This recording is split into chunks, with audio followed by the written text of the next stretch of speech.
So I sold my 12.9 M1 iPad Pro, downsized and upgraded to the M4 11-inch iPad Pro, and I do not regret it one bit, and I don't believe if you wanted to do the same thing that you would regret it either. I'd love to tell you why, so let's talk tech. I'm Agent with Ardently Tech, and I'm a big fan of this 11-inch M4 iPad Pro because it takes what I love about the iPad mini and the 12.9 iPad Pro and puts them together to make this perfectly versatile device. As you can see, my iPad is already sporting the Pitaka case, and if you haven't seen it already, I'll show you why I love this case so much. So thank you for Pitaka for sending us this case and for sponsoring this video.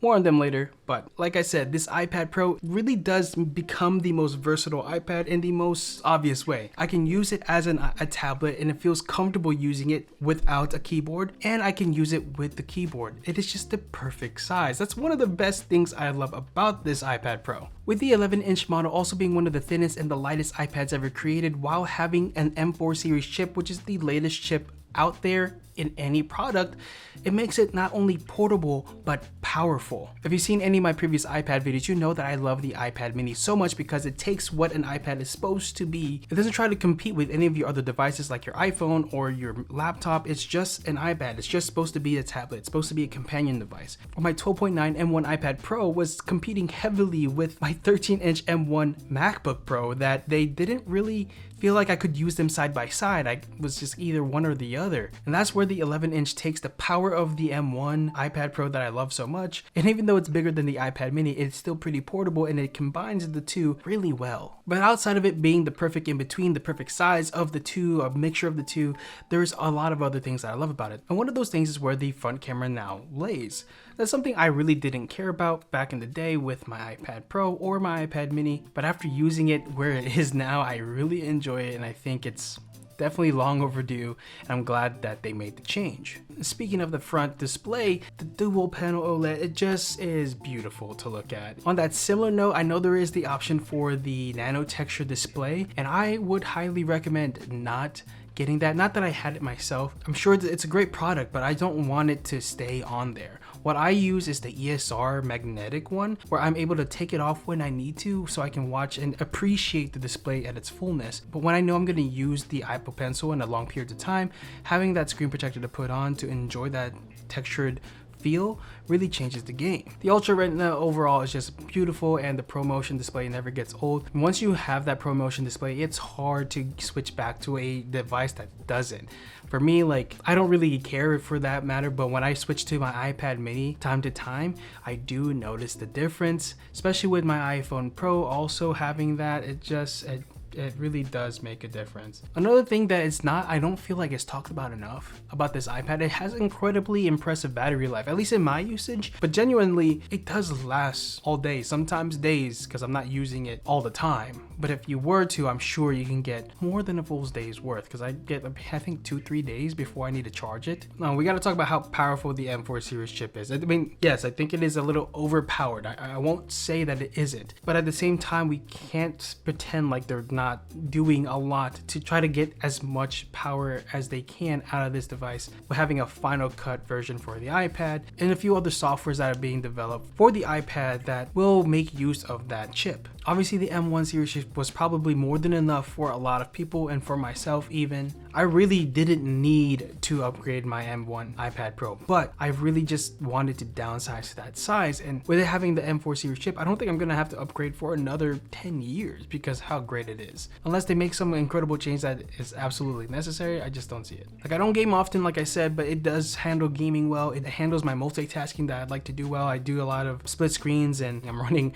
currently 3 different businesses off of this thing. I don't use StageManager that often, but I have tried it out to push it to its limits and test its limits, and it performs really well without any stutters for me. And I just started beta testing iPadOS 18, and I really enjoy the changes that they've made to it.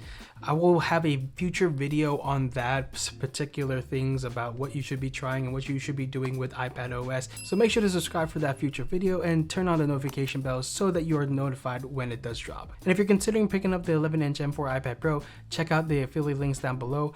Amazon has it right now for $100 off. great deal, and if you use our affiliate links, you help support our channel. Another thing that we can't forget to mention in talking about this new iPad model is the new accessories that it comes with that are only able to be used with this model. With the new Magic Keyboard and the Apple Pencil Pro, it really elevates the experience of this iPad and it feels almost essential if you're going to get this iPad. So much so, I feel like with the Apple Pencil Pro only being used with the newer iPad, I just feel like it should have came with the new iPad, because using the iPad without a pencil or the keyboard feels kind of incomplete.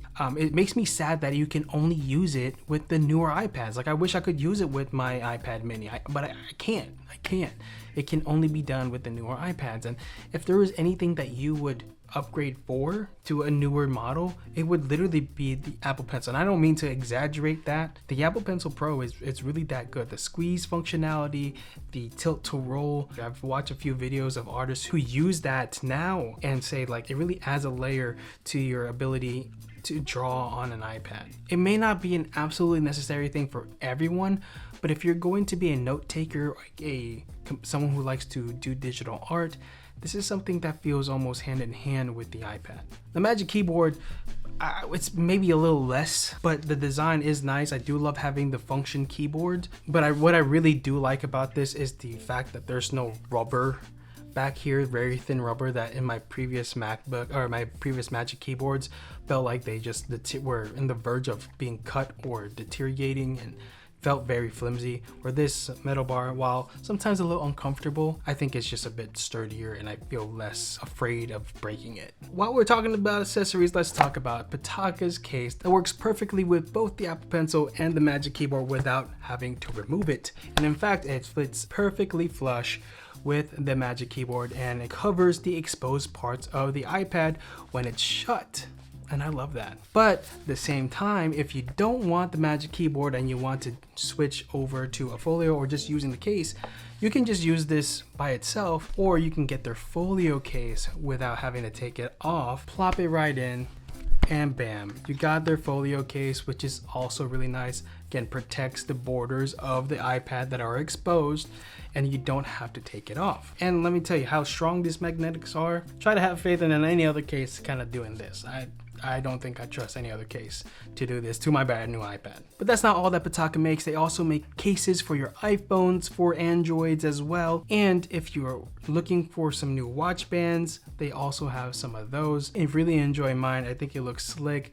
You can use it at the gym because it's light enough. You can also put it on for a special occasion and it will also look nice. So if you want to try out any of their products, make sure to use our affiliate links linked down below. And again, thank you for Pitaka for sponsoring this video and sending us these products to try out. All right, we talked about the things that I love about this, but there are some things that unfortunately I still would love to see from future models. And the first thing that I wish it had was actually always on display. Given that it has a dual OLED display now, I just think that it's something that it should be capable of. Hopefully we can see it in just a software update, not a new device. But hopefully they can do that in a future update for these iPads. While it's not a necessary thing, it is something that I love to have because the iPads, I usually will just have it stand open face so I can see notifications that pop up if I need to. It'd be cool to have like a standby display that you can get when you have the iPhone in a landscape mode while it's charging. It'd be really cool if we can get that on the iPad on always on display. And I personally wish I got the cellular model of this device because being able to use an iPad on the go without having to rely on Wi-Fi is a really game changer, and I love doing that with my iPad mini. If you're going to upgrade at all and you need to use it on the go, I would highly consider getting the cellular model. Another thing I mentioned earlier, I'm just really sad that the Apple Pencil Pro is only able to be used with the newer models, the iPad Air and the iPad Pros. I just wish that I could use it with my iPad mini or older models because it feels like you're missing out on so much with the Apple Pencil Pro. It's just kind of disappointing. It's not really necessarily an iPad thing, it's the Apple Pencil Pro thing, but it just feels sad. And as I mentioned earlier, the iPad 11-inch M4 iPad Pro feels like a very versatile device, and that's something that can replace a laptop situation. I do some editing on there. I do some regular tasks, whether it be spreadsheets or writing a script or doing other things like that. But I think it's really important to ask this question when we're talking about something that is a potential replacement for a MacBook. Does this 11-inch M4 iPad Pro replace everything I can do on my Mac Mini or my MacBook Pro? And The answer to that is no. But a follow-up question to that is, do I need my iPad to do that? The answer for me, fortunately, is no. I don't. I have a Mac Mini and I have a MacBook Pro, but not everybody's fortunate to have that, and I understand that. So you have to answer that for yourself. Does it replace what I need to do from a MacBook? Can it do everything a MacBook can do? Whatever you want to, however you want to phrase it. Yes, no, and do you need it to? Does it need to happen? Does it need to replace it? Or can you find your way around it? But the answer, I feel like, changes from person to person. I think that's something that you should ask yourself. That's something to think about before you decide to upgrade to this beautiful and wonderful iPad. And if you have any questions, leave it in the description below and I'll be happy to help you decide whether or not it's for you. One thing I heard recently from Everyday Dad is that he hopes, and I think this is a great idea, he mentions that someday he hopes that Apple creates an iPad that uses Mac OS, and I think that is a really cool compromise. If there's a way to upcharge and get Mac OS on an iPad versus choosing one that is just an iPad OS or one that has both, I think that would be a really cool option, because this iPad is more than capable of doing what a MacBook or a Mac Mini or whatever could do, because the processor is the same. So maybe that can be the case in the future, but for now, sometimes we have to make the decision whether or not an iPad or a MacBook is case, or you're trying to figure out which MacBook to get. If you're in that position, check out this video right here where I discuss which iPad you should get. This is a little bit before the M4 was released, so take that with a grain of salt, but I still agree with a lot of things that I said in that video, so make sure to check that out, or check out any of our other iPad videos right here, and we'll see you on the next one. Peace.